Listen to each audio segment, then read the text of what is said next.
Hello and welcome to young minds career institute. आज से हम बात करने वाले हैं सेल बायोलॉजी के बारे में। तो सेल बायोलॉजी के सारे कंपोनेंट्स को यहाँ पे हम अच्छे से डील करेंगे। सारे जितने भी पॉइंट्स हम यहाँ पे लेक्चर में डिस्कस करेंगे वो बिल्कुल एग्जाम पॉइंट ऑफ व्यू से बहुत ज़्यादा इंपॉर्टेंट होने वाले हैं। सो स्टिक विद द लेक्चर। अगर आप नए हैं चैनल पे, जरूर चैनल सब्सक्राइब कर ले so that you will get notified once we upload our video.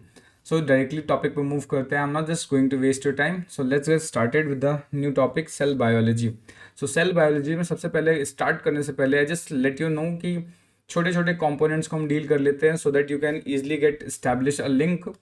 तो स्टार्ट करते हैं। तो जनरली क्या है, एक साइंटिस्ट हुए जिनका नाम था R.H. विटेकर। एक साइंटिस्ट है जिनका नाम है R.H. विटेकर। R.H. विटेकर ने क्या किया, इन्होंने जितने भी लिविंग वर्ल्ड है, लिविंग वर्ल्ड, इनको इन्होंने 5 किंगडम क्लासिफिकेशन में डिवाइड किया, यानी पूरे लिविंग वर्ल्ड को 5 किंगडम्स में डिवाइड किया। ठीक है, सो क्या किया, divides living world into 5 kingdoms. पूरे लिविंग वर्ल्ड को 5 किंगडम में डिवाइड किया। और ये 5 किंगडम कौन कौन से हैं, तो जस्ट आपने पढ़ ही रखा होगा। फर्स्ट किंगडम क्या है आपका, Monera.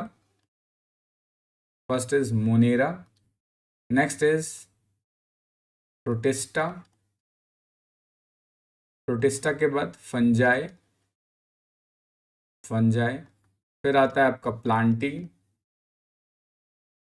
And last one is animalia. तो इन्होंने R.H. विटेकर ने पूरे लिविंग वर्ल्ड को 5 किंगडम में डिवाइड किया। अब ये जो 5 किंगडम क्लासिफिकेशन है, इस 5 किंगडम क्लासिफिकेशन में ये जो मोनेरा है आपका, ठीक है, इस मोनेरा के अंदर हम डील कर रहे हैं। हम इस मोनेरा में क्या डील करते हैं, मोनेरा में हम डील करते हैं यूनिसेलुलर प्रोकैरियोट्स के बारे में। यानी जितने भी यूनिसेलुलर प्रोकैरियोट्स हैं वो सारे के सारे कहाँ प्लेस्ड हैं, मोनेरा के अंदर में।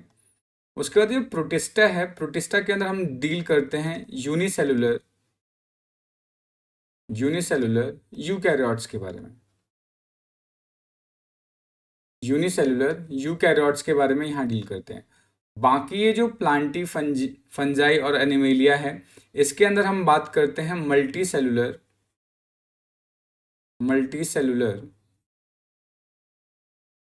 यूकैरियोट्स के बारे में।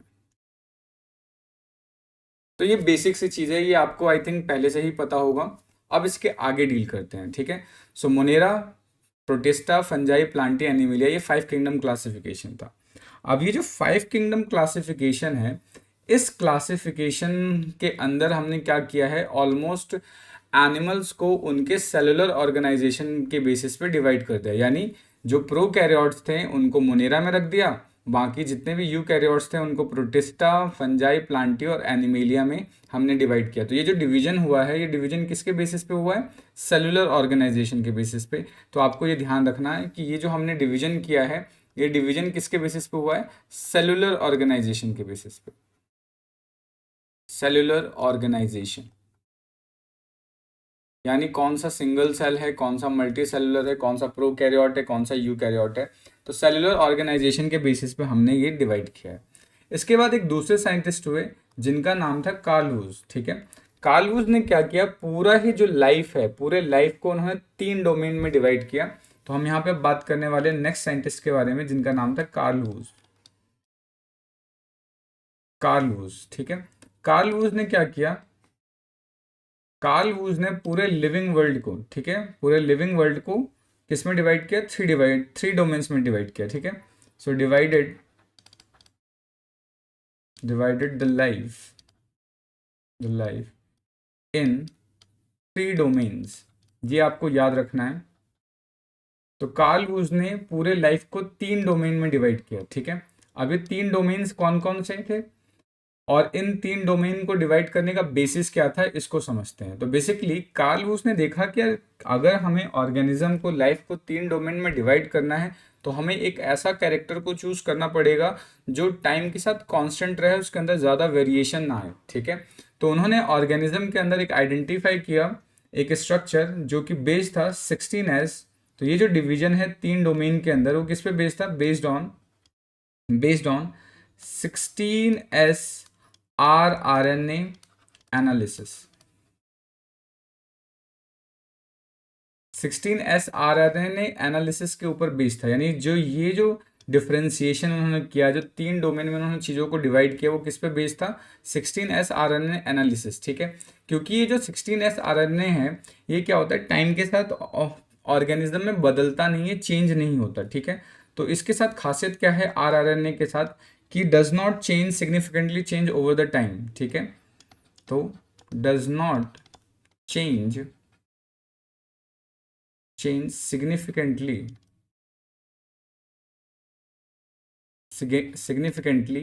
over the time. Means changes तो आएंगे, बट थोड़े बहुत चेंजेस होंगे, वो ऐसा कुछ ज़्यादा सिग्निफिकेंट चेंज नहीं होगा कि जिसकी वजह से हमें उसको मतलब कि अवॉइड करना होगा या उसको हम कंसिडर नहीं कर सकते।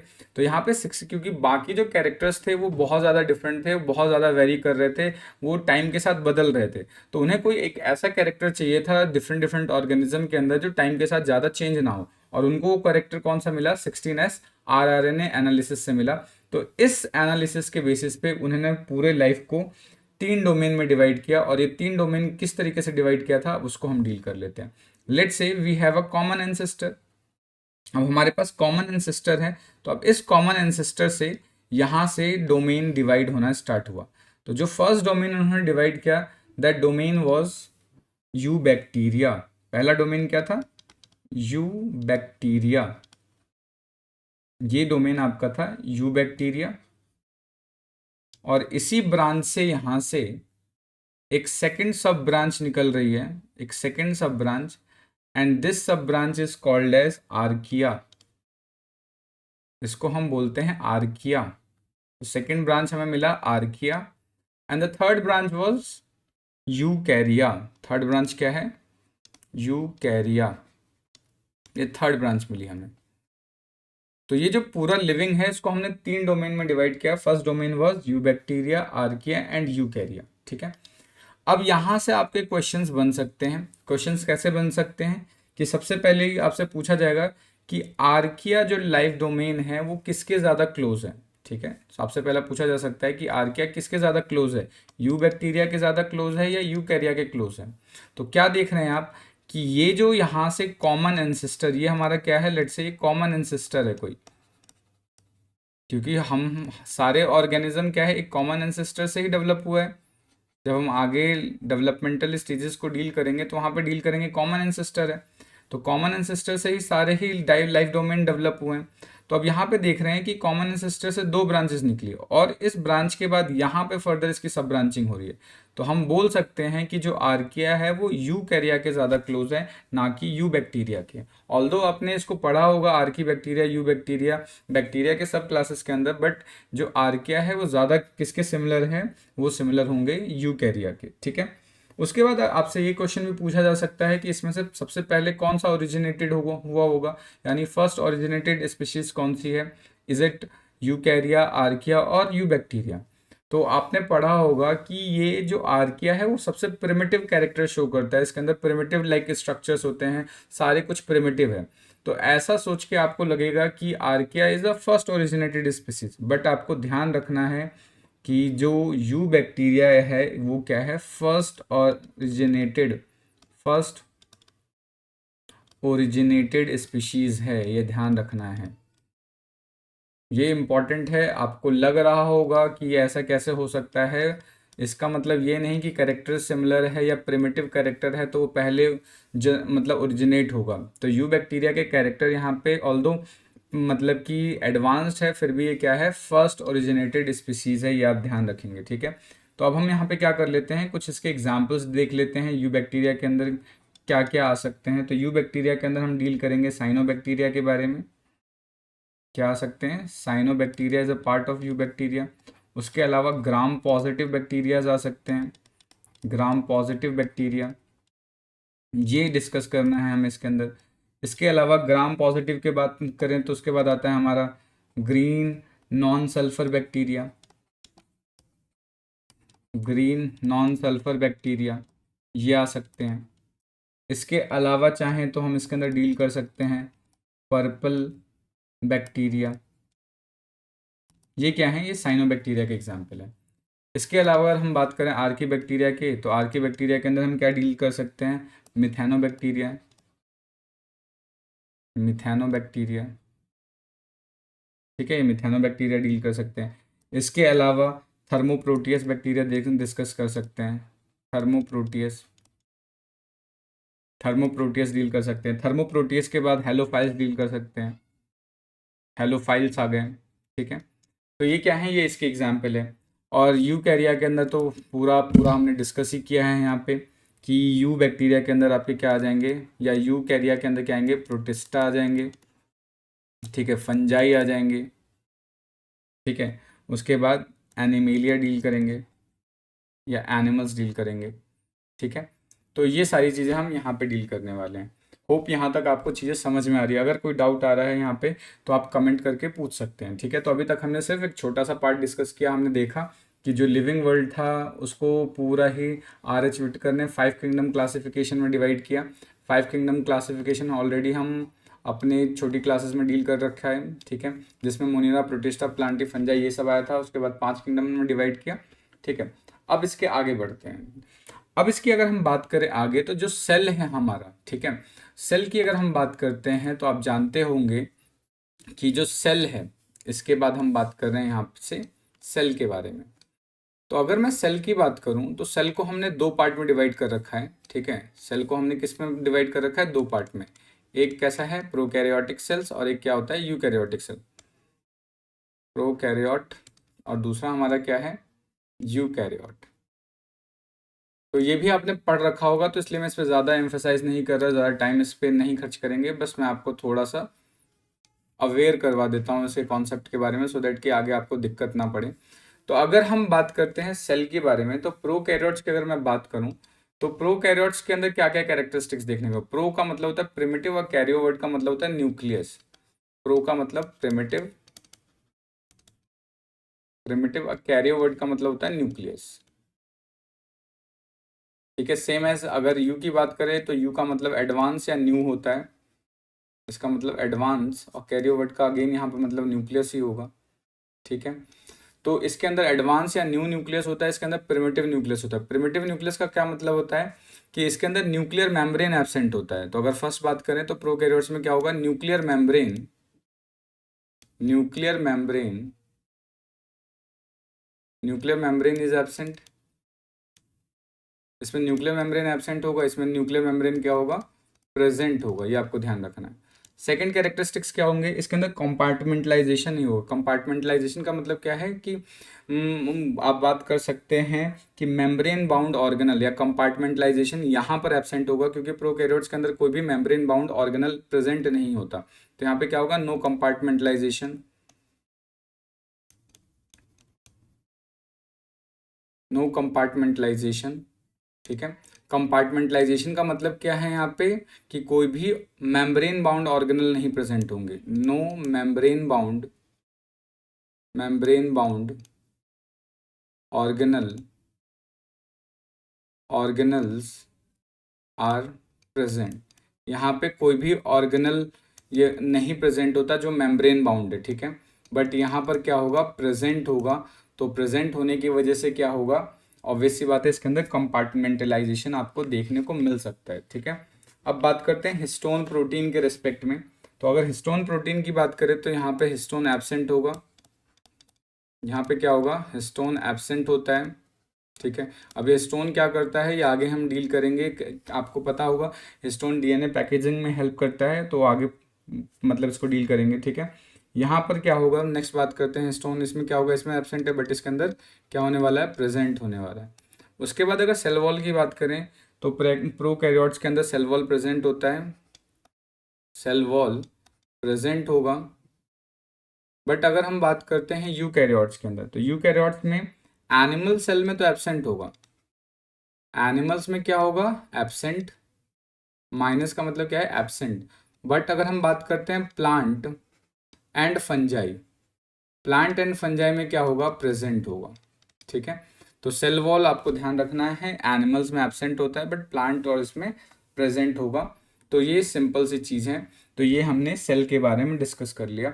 उसके बाद सेल की एक और स्ट्रक्चर मैं आपको थोड़ा सा बता दूं। अगर सपोज करो ये मैंने सेल बनाया है, अभी हम इसको आगे डील करेंगे, आगे हमें डिटेल करना होगा, तो इसको इसलिए पहले समझ लेते हैं। अगर ये सेल है तो ये सेल का इंटरनल एनवायरनमेंट है। इस इंटरनल एनवायरनमेंट को हम बोलते हैं साइटोप्लाज्मिक फेज। अंदर वाले को क्या बोलेंगे? साइटोप्लाज्मिक, इसको बोलेंगे साइटोप्लाज्मिक फेज, ठीक है। और जो सेल के बाहर होता है इसको बोलेंगे एक्सोप्लाज्मिक प्लाज्मिक फेज। एक होगा साइटोप्लाज्मिक फेज और एक क्या होगा? Exoplasmic phase. तो यहाँ तक चीज़ें आई थिंक कि आपको क्लियर होनी चाहिए। अगर फिर भी कोई डाउट आपको रह जाता है तो आप पूछ सकते हैं, ठीक है। तो ये तो सेल के बारे में बेसिक बेसिक नॉलेज था। ये अभी हमने जस्ट बेसिक स्टार्ट किया है। अब मेन टॉपिक आज का जो हमें डील करना है वो प्लाज्मा मेम्ब्रेन के बारे में डील करना है। अगर if you are still facing some kind of issue, you just simply comment and I will surely reply to you, ठीक है। सो यहाँ तक कोई दिक्कत आई डोंट थिंक कि आपको होना चाहिए। अब बात करते हैं मेन टॉपिक जो आज हमें डील करना है आज की क्लास का, ठीक है। तो आज की क्लास का जो हमारा मेन कंसर्न है, मेन ऑब्जेक्टिव है, वो हमें डील करना था प्लाज्मा मेम्ब्रेन के बारे में। तो आज हमें डील करना है प्लाज्मा मेम्ब्रेन, ठीक है। तो अगर मैं प्लाज्मा मेम्ब्रेन की बात करूं तो प्लाज्मा मेम्ब्रेन के कुछ कैरेक्टरिस्टिक्स आपको पता होने चाहिए। जैसे कि प्लाज्मा मेम्ब्रेन बेसिकली क्या करता है? एक लिमिटिंग स्ट्रक्चर होता है अराउंड सेल, यानी सेल की बाउंड्री क्रिएट करता है, ठीक है। तो इसको हम क्या बोल सकते हैं कि एक लिमिटिंग स्ट्रक्चर है। ये क्या है? लिमिटिंग स्ट्रक्चर है। तो मैं यहाँ पे लिख देता हूँ यहाँ पे इसको, लिमिटिंग स्ट्रक्चर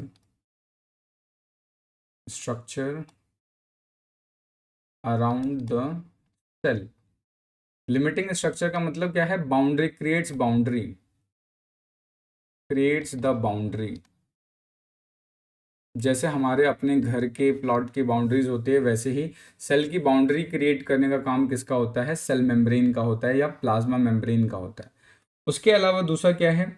इसकी जो दूसरी प्रॉपर्टी है, ये एक सेलेक्टिव परमिएबल है, ठीक है। ये सेलेक्टिव परमिएबल है, ऐसा नहीं है किसी को भी अलाउ कर देगा सेल के अंदर आने के लिए और किसी को भी डिसअलाउ कर देगा। तो ये सेलेक्टिव परमिएबल है, किसी को अलाउ करेगा कुछ मॉलिक्यूल को, कुछ मॉलिक्यूल को अलाउ नहीं करेगा। तो ये बहुत इंपॉर्टेंट प्रॉपर्टी है इसकी कि ये कैसा है? सेलेक्टिव परमिएबल है। ये सेलेक्टिव परमिएबल है। और ये जो सेलेक्टिव परमिएबल है, ये इसकी एबिलिटीज को क्यों मिलती है? बिकॉज ऑफ प्रोटीन इन्वॉल्व, ठीक है। ये सेलेक्टिव परमिएबल प्रॉपर्टीज के अंदर क्यों डेवलप होती है? बिकॉज की ट्रांसपोर्ट के ड्यूरेशन प्रोटीन्स का इन्वॉल्वमेंट होता है। प्रोटीन्स के इन्वॉल्वमेंट की वजह से ये सेलेक्टिव परमिएबल बन पाता है, ठीक है। तो प्रोटीन्स आर इन्वॉल्व यहाँ पे, बिकॉज प्रोटीन्स आर इन्वॉल्व। तो क्योंकि प्रोटीन्स इन्वॉल्व होते हैं इसलिए कैसा है? सेलेक्टिव परमिएबल है, ठीक है। उसके अलावा जो अगर हम बात करते हैं प्लाज्मा मेम्ब्रेन की, प्लाज्मा मेम्ब्रेन कैसा है? सेमी परमिएबल भी होता है। ये कैसा है? Semi permeable, semi permeable for various molecule,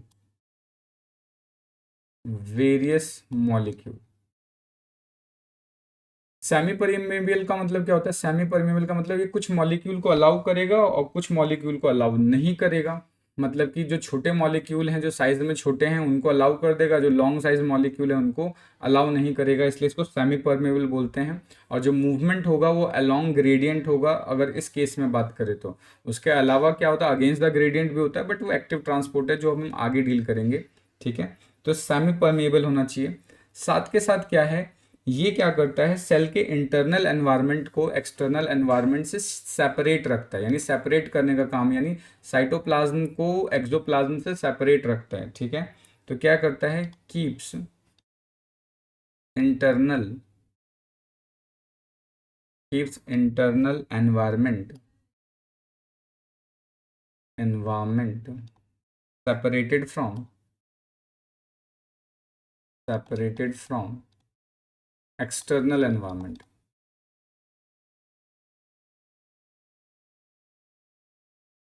internal environment को क्या कर रहा है? ये एक्सटर्नल एनवायरनमेंट से सेपरेट रखता है, ठीक है। इसको मिक्स नहीं होने देता, बिकॉज साइटोप्लाज्मिक और एक्सोप्लाज्मिक फेज को अलग अलग रखता है ये। एंड दो इम्पॉर्टेंट प्रॉपर्टीज हम जो डील कर रहे हैं यहाँ पर, वो क्या है? ये इन्वॉल्व होता है सिग्नल ट्रांसडक्शन के लिए, ठीक है। सो plasma membrane involve in involve in signal signal transduction. Signal transduction, अभी सिग्नल ट्रांसडक्शन क्या होता है इसको भी हम डील करते हैं। उसके अलावा ये क्या करता है, ये सेल टू सेल रिकॉग्निशन में भी हेल्प करता है। Cell to cell recognition, cell to cell recognition में भी हेल्प करता है। तो इन दोनों टर्म को पहले समझ लेते हैं कि सेल ट्रांसडक्शन और ये सेल रिकॉग्निशन क्या होता है, इसको समझ लेते हैं। Let's say we have two different cells, ठीक है, दो सेल्स मैंने यहाँ पे ड्रॉ कर लिया। लेट्स से ये सेल 1 है हमारा, और यहाँ पे मैंने लेट्स से ये दूसरा सेल बनाया, ठीक है, सेल लीक कर रहा है हमारा तो ये क्या है, ये सेल 2 है हमारा, ठीक है। अब क्या होगा, सेल के ऊपर ये जो स्ट्रक्चर आप देख रहे हो ये एक प्लाज्मा मेम्ब्रेन है, तो प्लाज्मा मेम्ब्रेन सेमी परमिएबल भी होता है, ठीक है। तो लार्ज मॉलिक्यूल्स को अगर सपोज करो लार्ज मॉलिक्यूल है, लार्ज मॉलिक्यूल को ये अलाउ नहीं करता, ये इसके अंदर नहीं जान देगा। बट जो नॉन पोलर मॉलिक्यूल है, स्मॉल है और वो नॉन पोलर है, तो नॉन नॉन पोलर मॉलिक्यूल को ये अलाउ कर देगा, ठीक है। इसके अलावा कुछ ऐसे मॉलिक्यूल्स हैं जो अंदर नहीं जा सकते बट उसका फंक्शन इंपॉर्टेंट है, तो उसके लिए क्या होता है, यहाँ पे सेल मेम्ब्रेन पे इस तरीके से रिसेप्टर्स प्रेजेंट होते हैं। अब ये रिसेप्टर्स बेसिकली करेंगे क्या, कि यहाँ पर वो जो मॉलिक्यूल जो कोई पर्टिकुलर सिग्नल लेके आ रहा है वो इस रिसेप्टर के साथ रिएक्ट करेगा। ये रिसेप्टर है, ये सेल मेम्ब्रेन के ऊपर प्रेजेंट होता है, ये रिसेप्टर है। और ये क्या है, सिग्नल कैरिंग मॉलिक्यूल है, ये सिग्नल है बेसिकली। अब ये डायरेक्टली मॉलिक्यूल अंदर नहीं जा सकता, तो ये क्या करेगा, रिसेप्टर से बाइंड करेगा, और रिसेप्टर्स के बाइंड होते ही ये क्या करेगा, सेल के अंदर कुछ मेटाबॉलिक चेंजेस करेगा, ठीक है। इसने जैसे ही इसके ऊपर बाइंड करेगा, बाइंड करने के बाद ये क्या करेगा, मेटाबॉलिक चेंजेस, मेटाबॉलिक चेंजेस, इससे क्या कर लेगा, मेटाबॉलिक चेंजेस कर देगा। लेट्स से कि कोई प्रोटीन का फॉर्मेशन करना है, कोई पर्टिकुलर एक्सप्रेशन करना है, कोई हार्मोन रिलीज करना है, या वट जो भी सिग्नल जैसा भी आया होगा, उस सिग्नल के अकॉर्डिंग ये क्या करता है, सेल के अंदर मेटाबॉलिक चेंजेस करता है। इस प्रोसेस को बोलते हैं सिग्नल ट्रांसडक्शन। सिग्नल ट्रांसडक्शन का मतलब क्या है, कोई भी सिग्नल कैरिंग मॉलिक्यूल रिसेप्टर्स के साथ बाइंड होगा, बाइंड होने के बाद वो सेल के अंदर मेटाबॉलिक चेंजेस करता है। इस प्रोसेस को हम सिग्नल ट्रांसडक्शन कहते हैं, ठीक है। अब लेट्स से दो डिफरेंट सेल्स है, ये दो डिफरेंट सेल्स भी तो आपस में इंटरेक्ट करते हैं। तो दो सेल्स आपस में इंटरेक्ट कैसे करते हैं, तो दो सेल्स को आपस में इंटरेक्ट करने के लिए सेल के सरफेस के ऊपर कुछ मॉलिक्यूल्स प्रेजेंट होते हैं, और उन मॉलिक्यूल्स को अगर मैंने यहाँ पे ड्रॉ किया, लेट्स से ये मॉलिक्यूल्स हैं, इनके थ्रू क्या है, दो डिफरेंट सेल्स आपस में इंटरेक्ट करते हैं, और इन मॉलिक्यूल्स को हम बोलते हैं सेल एडहेशन मॉलिक्यूल। ये सब हम आगे डील करने वाले हैं, इसको बोलते हैं सेल एडहेशन मॉलिक्यूल। ये जो मॉलिक्यूल हैं, इन मॉलिक्यूल का नाम क्या है, cell adhesion, cell adhesion molecule. ये जो सेल एडहेशन मॉलिक्यूल्स हैं, ये क्या करेंगे, सेल टू सेल रिकॉग्निशन में हेल्प करवाते हैं, ठीक है। इनका सेल टू सेल रिकॉग्निशन या सेल टू सेल इंटरेक्शन में हेल्प करते हैं, ठीक है। ये सेल टू सेल इंटरेक्शन, इनका ये यही स्पेसिफिक काम है, ठीक है। तो दो सेल्स को आपस में इंटरेक्ट करने के लिए जो मॉलिक्यूल है, इसको हम क्या बोलते हैं, सेल एडहेशन मॉलिक्यूल। ये सब चीज़ें हम आगे डील करेंगे, और ये सारे कहाँ प्रेजेंट होते हैं, सब प्लाज्मा मेम्ब्रेन के ऊपर ही प्रेजेंट होते हैं। तो अभी तक हमने क्या डील किया, कि जो प्लाज्मा मेम्ब्रेन है, प्लाज्मा मेम्ब्रेन लिमिटिंग स्ट्रक्चर बनाता है, सेलेक्टिव परमिएबल होता है, सेमी भी परमिएबल होता है वेरियस मॉलिक्यूल के लिए, इंटरनल एनवायरनमेंट को एक्सटर्नल एनवायरनमेंट से सेपरेट भी रखता है, ठीक है। सेल टू सेल रिकॉग्निशन में हेल्प करता है, कैसे करता है ये हमने यहाँ पे डायग्राम के साथ डील कर लिया, कि सेल मॉलिक्यूल के प्लाज्मा मेम्ब्रेन के ऊपर कुछ रिसेप्टर्स प्रेजेंट होते हैं जो सिग्नल मॉलिक्यूल के साथ इंटरेक्ट करते हैं, और इंटरेक्ट करने के बाद ये क्या करने वाले हैं, रिसेप्टर्स से जैसे इंटरेक्ट करेंगे सेल के अंदर मेटाबॉलिक चेंजेस करते हैं। अगर दो सेल्स को आपस में इंटरेक्ट करना है तो उसके लिए कुछ मॉलिक्यूल्स होते हैं जिनको हम सेल एडेशन मॉलिक्यूल बोलते हैं। तो यहाँ तक चीज़ें क्लियर हैं। अगर क्लियर हैं तो फिर हम आगे डील करने वाले हैं सेल के अंदर जो प्लाज्मा मेम्ब्रेन है उसका स्ट्रक्चर कैसा होता है, उसको हम डील करेंगे। अगर कोई चीज़ कॉम्प्लेक्स लग रही है तो आप कमेंट करके पूछ सकते हैं, ठीक है। तो यहाँ तक हमने अभी तक डील किया। सो लेट्स आगे बढ़ते हैं थोड़ा सा। सो आगे का जो हमारा स्ट्रक्चर होने वाला है वो होगा स्ट्रक्चर या कॉम्पोजिशन ऑफ प्लाज्मा मेम्ब्रेन, कि प्लाज्मा मेम्ब्रेन कैसे बना होता है। तो अभी हम जो डील करने वाले हैं वो है हमारा कॉम्पोजिशन ऑफ प्लाज्मा मेम्ब्रेन। कि प्लाज्मा मेम्ब्रेन का कॉम्पोजिशन क्या होता है, ये हम डील करने वाले हैं। इम्पॉर्टेंट है, ठीक है। इसको आपने छोटी क्लासेस में ऑब्वियसली पढ़ा है, लेकिन जो अब हम पढ़ने वाले हैं वो थोड़ा सा खतरनाक होने वाला है। तो हम बेसिक के साथ आगे बढ़ना स्टार्ट करेंगे, ठीक है। तो अगर मुझे composition of plasma membrane deal करना है तो कैसे डील करूँगा, किस तरीके से इसका स्ट्रक्चर स्टडी करूँगा मैं। तो इसके स्ट्रक्चर की स्टडीज के कॉम्पोजिशन की स्टडी करने के लिए जो हम जिस सेल का यूज़ करते हैं वो सेल होता है हमारा आरबीसी, ठीक है। तो आरबीसी को हम as a model cell deal करते हैं, ठीक है। टू स्टडी तो हम क्या लिख सकते हैं, to study the composition of plasma membrane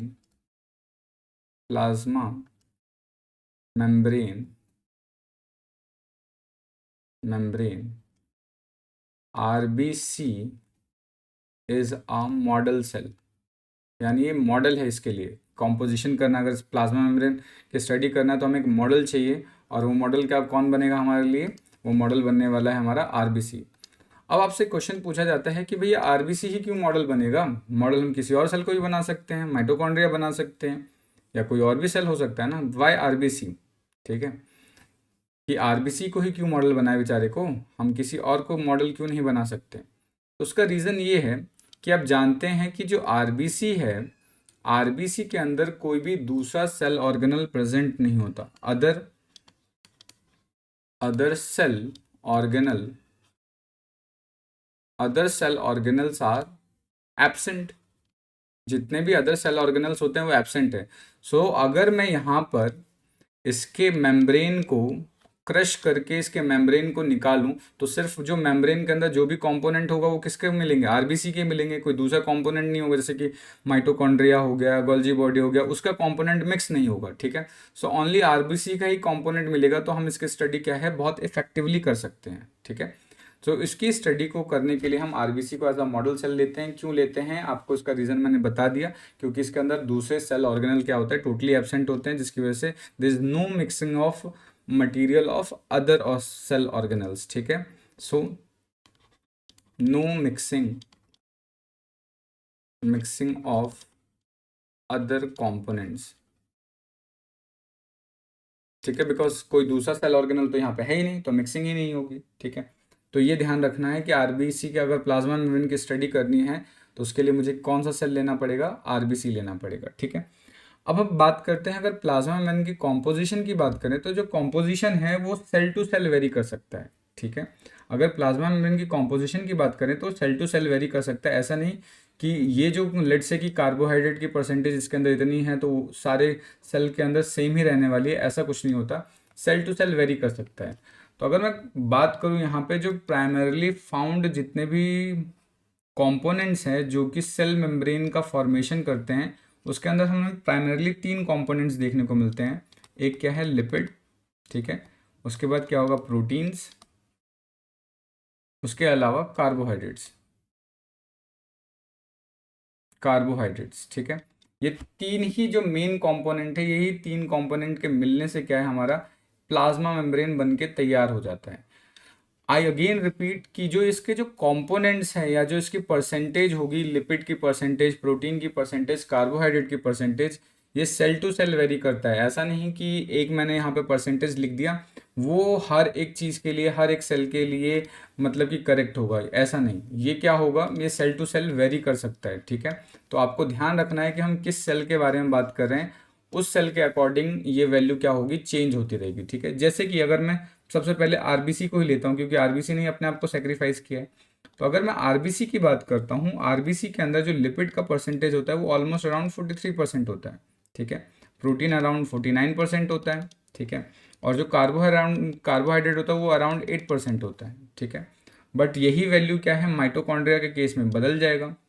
mitochondria के केस में अगर मैं बात करूं तो यहाँ पे जो लिपिड है वो लेस अमाउंट में होता है, वो 18% होता है, और ये जो प्रोटीन है वो 80% तक चला जाता है, और ये ऑलमोस्ट 2% के अप्रॉक्स रहता है, ठीक है। और वही अगर मैं माइलिन शीट की बात करूं, माइलिन शीट कहाँ प्रेजेंट होता है, कमेंट करके बताना। माइलिन शीट की अगर मैं बात करता हूं तो माइलिन शीट कहाँ पर होगा, 80% इसके अंदर लिपिड होगा, ठीक है, क्योंकि इंसुलेशन प्रोवाइड करता है ये। 20% प्रोटीन होगा, और लेस देन 1% क्या होने वाला है, कार्बोहाइड्रेट होने वाला है। तो आप यहाँ पे देख सकते हो कि सेल टू सेल, जो सेल टू सेल है, सेल टू सेल क्या है, इनके अमाउंट यहाँ पे चेंज होते जा रहे हैं, वैल्यू बदल रही है, ठीक है। तो हम फिक्स नहीं कह सकते कि अगर मैंने एक आइडियल वैल्यू लिख दी कि सारे सेल में यही होने वाला है, तो ऐसा कुछ नहीं होने वाला है, ठीक है। सेल टू सेल वेरी करेगा, ये ध्यान रखना है। एक चीज़ और आपको ध्यान रखना है कि जो कार्बोहाइड्रेट प्रेजेंट होता है प्लाज्मा मेम्ब्रेन में, वो हमेशा लिपिड या प्रोटीन के साथ अटैच्ड होगा, उसके साथ हमेशा एसोसिएटेड होगा। कार्बोहाइड्रेट कभी भी इंडिपेंडेंट फॉर्म में नहीं प्रेजेंट होता। जो भी कार्बोहाइड्रेट मॉलिक्यूल प्रेजेंट है प्लाज्मा मेम्ब्रेन में, वो always associated with the protein और lipid. So I can write here that carbohydrates are always associated with lipids and proteins।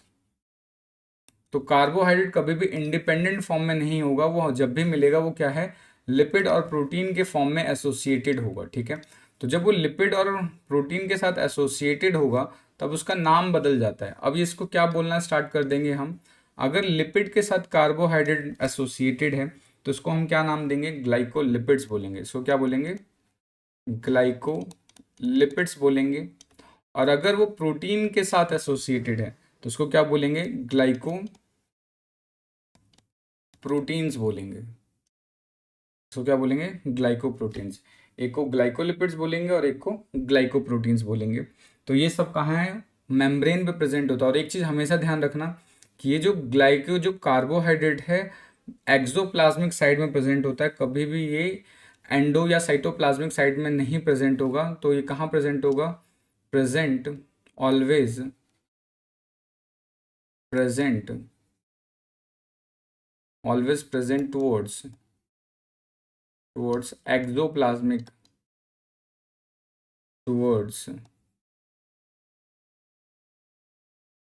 Exoplasmic face of the cell के हमेशा exoplasmic face पे ही मिलने वाला है। तो यहाँ तक आई थिंक कि आपको चीज़ें समझ में आ रही होंगी। तो अभी हमने बेसिक चीज़ें डील कर ली कि ये क्या है, स्टडी करने के लिए हमें आरबीसी की रिक्वायरमेंट होगी, और यहाँ पे जो भी primarily lipid, proteins, carbohydrate present होते हैं उनका amount cell to cell vary कर सकता है, ठीक है। कार्बोहाइड्रेट्स हमेशा एसोसिएशन में मिलेगा, चाहे वो लिपिड के साथ एसोसिएटेड हो, चाहे प्रोटीन के साथ एसोसिएटेड हो।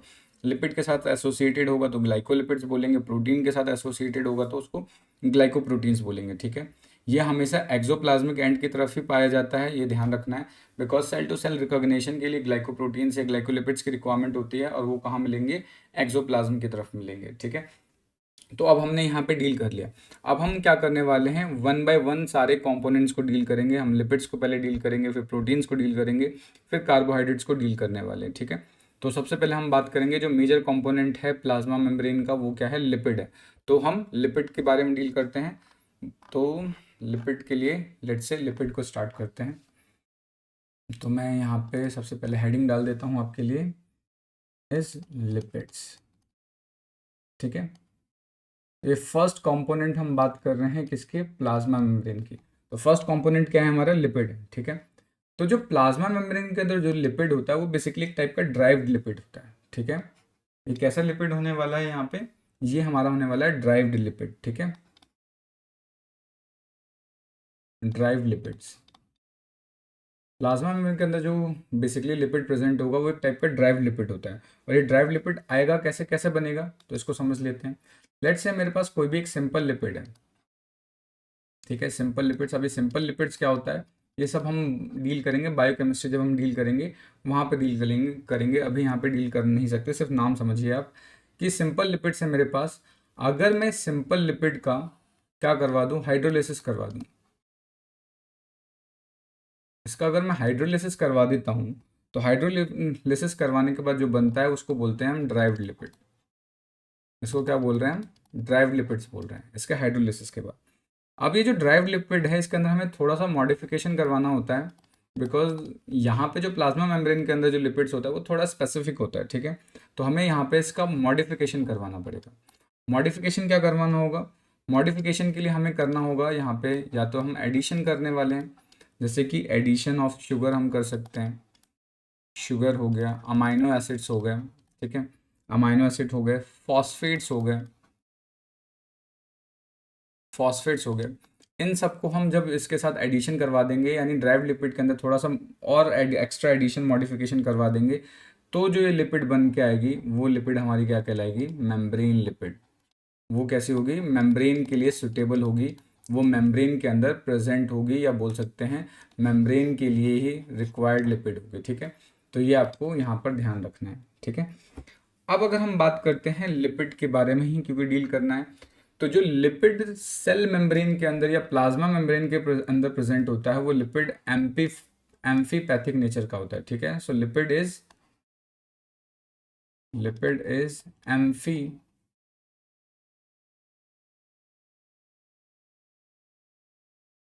Amphipathic in nature. ये ध्यान रखना है, ये बहुत इंपॉर्टेंट है कि जो लिपिड यहाँ पे प्रेजेंट होता है, ठीक है, जो लिपिड प्लाज्मा मेम्ब्रेन के अंदर प्रेजेंट होगा वो एम्फीपैथिक नेचर का होता है। अब ये एम्फीपैथिक का क्या मतलब है, तो उसको समझ लेते हैं। अगर हम बात करते हैं लिपिड की, तो लिपिड के अंदर हमें इस तरीके से दो स्ट्रक्चर्स देखने को मिलते हैं। इस तरीके का स्ट्रक्चर हमें देखने को मिलेगा, ठीक है। इस स्ट्रक्चर के अंदर ये वाला जो पार्ट होता है, इस वाले पार्ट को हम बोलते हैं हेड, ठीक है, और ये जो पार्ट है इसको हम नाम देते हैं टेल। ये जो हेड है, ये हेड पोलर होता है, ठीक है, और साथ के साथ हाइड्रोफिलिक होता है। हाइड्रोफिलिक होता है, हाइड्रोफिलिक का मतलब होता है वाटर लविंग, यानी ये वाटर के साथ बॉन्ड बना सकता है। वाटर लविंग आपने छोटी क्लासेस में भी पढ़ा होगा, ठीक है। हाइड्रोफिलिक होता है यानी वाटर लविंग होता है। टेल की बात करें तो ये नॉन पोलर नेचर का होता है, ठीक है, नॉन पोलर, क्योंकि सैचुरेटेड अनसैचुरेटेड हाइड्रोकार्बन्स का बना होता है। तो ये नॉन पोलर होता है, तो नॉन पोलर होने की वजह से कैसा होगा, हाइड्रोफोबिक। ये हाइड्रोफोबिक होगा, यानी वाटर हीटर, यानी ये वाटर के साथ बॉन्ड नहीं बना सकता, ये वाटर से हेट करता है ये, ठीक है, बिल्कुल वाटर देखना नहीं चाहता ये, ठीक है। तो ये जो, इसलिए अब क्योंकि इसके अंदर दोनों ही नेचर एक साथ प्रेजेंट है, यानी हाइड्रोफिलिक भी प्रेजेंट है और साथ के साथ ये हाइड्रोफोबिक भी प्रेजेंट है। Hydrophilic as well as hydrophobic दोनों नेचर एक साथ जब प्रेजेंट होते हैं, उसी कंडीशन को हम क्या बोलते हैं, एम्फीपैथिक बोलते हैं, ठीक है। वो कंडीशन क्या कहलाएगी, एम्फीपैथिक। अब ये जो उसका हेड है, ये हेड बेसिकली, क्योंकि हाइड्रोफिलिक है तो बना किसका होता है, ये बना होता है ग्लिसरॉल का, ये बना होता है ग्लिसरॉल का। और ये जो टेल है, इस टेल को हम बोलते हैं फैटी असाइल चेन। इसको क्या बोलते हैं, फैटी असाइल चेन बोलते हैं। तो हेड किसका बना होगा, ग्लिसरॉल, यानी OH प्रेजेंट होगा इसके अंदर, और fatty acyl chain fatty acids का बना होता है, ठीक है।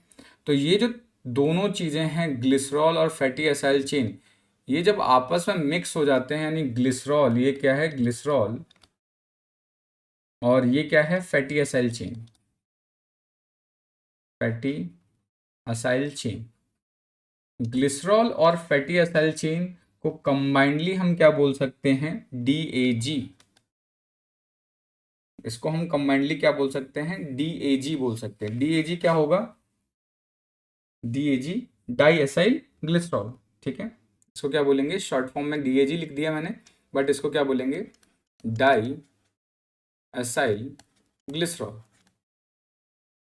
ये होगा, इसको डाईएसाइल ग्लिसरॉल, कंबाइंडली हम इसको क्या बोलते हैं, डाईएसाइल ग्लिसरॉल। ये नाम याद रखिए, क्योंकि जब हम आगे इसको चेंज करने वाले, जब आगे यूज़ करेंगे तो वहाँ पे ये इंपॉर्टेंट है, ठीक है। तो इसको कंबाइंडली हम क्या बोलेंगे, DAG या डाईएसाइल ग्लिसरॉल बोलेंगे, ठीक है। तो ये ध्यान रखना है। एम्फीपैथिक का मतलब हाइड्रोफिलिक और हाइड्रोफोबिक दोनों ही नेचर प्रेजेंट होंगे। ये जो हेड है उसके अंदर ग्लिसरॉल मॉलिक्यूल होगा और टेल के अंदर फैटी असाइल चेन होगा, ये भी आपको ध्यान रखना है, ठीक है। सो अब आगे बात करते हैं, ठीक है। तो अब आगे की अगर हम बात करें, आगे की चर्चा करें, तो आगे होगा क्या कि अब ये जो लिपिड्स हैं, ठीक है, अब इन ये जो लिपिड्स है, ये जो हमने बात किया, इसका अरेंजमेंट कैसे होता है। तो अगर मैं अरेंजमेंट की बात करूं, तो सेल के अंदर अगर सपोज करूं, ये जो लिपिड मैंने बताया और इसके अंदर क्या होंगे, दो टेल प्रेजेंट होते हैं। बलून नहीं है भाई लोग, लिपिड है, ठीक है।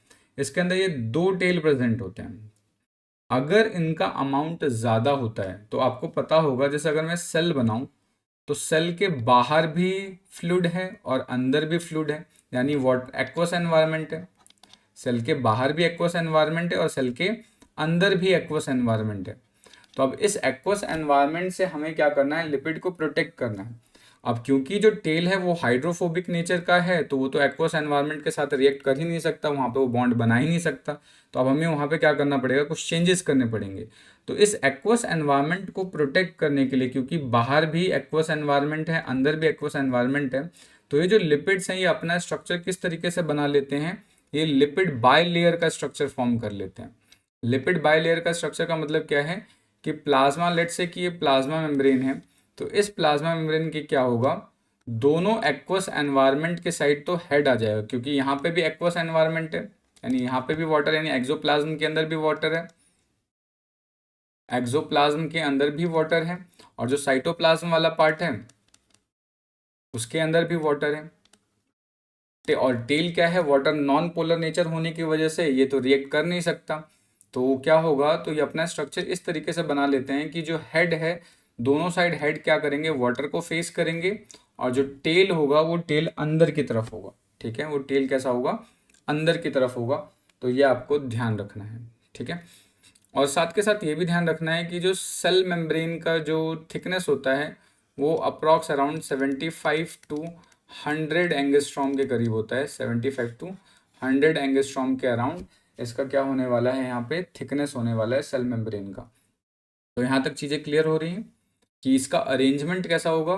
To protect from the aqueous environment the lipids gets arranged into a bilayer structure. ये दोनों अपने आप को किस तरीके से स्ट्रक्चर कर लेते हैं, बाय लेयर स्ट्रक्चर में कन्वर्ट कर लेते हैं। तो इस चीज़ को मैं यहाँ पे स्टार मार्क करके आपके लिए लिख दे रहा हूँ। ठीक है, to protect from the aqueous environment lipid arrange in bilayer form. वो कैसा अरेंज हो जाते हैं, बाय लेयर फॉर्म में, यानी दो स्ट्रक्चर बना लेते हैं इस तरीके से। ठीक है, तो ये आपको ध्यान रखना है कि इनका जो अरेंजमेंट होगा वो by layer, lipid by layer, इसी को हम बोलते हैं लिपिड बाय लेयर स्ट्रक्चर। तो यहाँ तक चीज़ें क्लियर हो गई होंगी। अब हम लिपिड को यहाँ पे थोड़ा सा और ज़्यादा हम डिस्कस करने वाले हैं कि जो प्लाज्मा मेम्ब्रेन के अंदर जो लिपिड्स हैं वो किस फॉर्म में प्रेजेंट होगा, वो डील करेंगे। बट वो हम डील करेंगे नेक्स्ट वीडियो लेक्चर में कि types of lipid present in plasma membrane. Hope आपको वीडियो यहाँ तक अच्छी लगी होगी। अगर आपको वीडियो अच्छी लगी हुई तो कमेंट ज़रूर करें और लाइक शेयर सब्सक्राइब तो कर ही दें। चलिए मिलते हैं नेक्स्ट वीडियो में, तब तक के लिए जय हिंद दोस्तों।